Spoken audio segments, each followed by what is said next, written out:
Hello everyone, I am Dr. Sonal Shidhore. I am a regulatory consultant, trainer as well as advisor. So I think reformulation, repositioning of products, not only products but even the packaging, I think that is the need of the hour.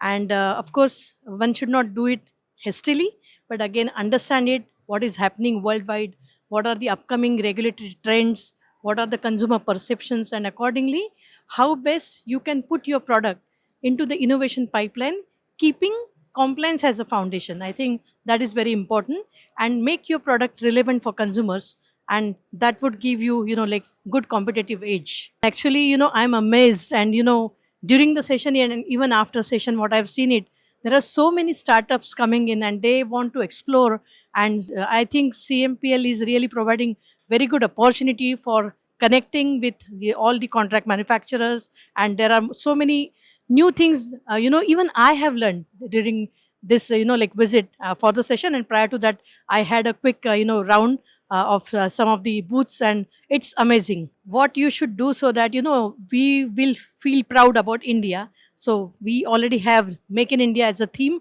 and in this particular session, reformulation, whether it has to be strategic or whether it could be just struggle for survival, I think let us go ahead with full swing to have that strategic choice. So then definitely, all of us, like when I'm saying it, all the Indians, I'm saying it, that can become a global hub for multiple products in FMCG. Great opportunity.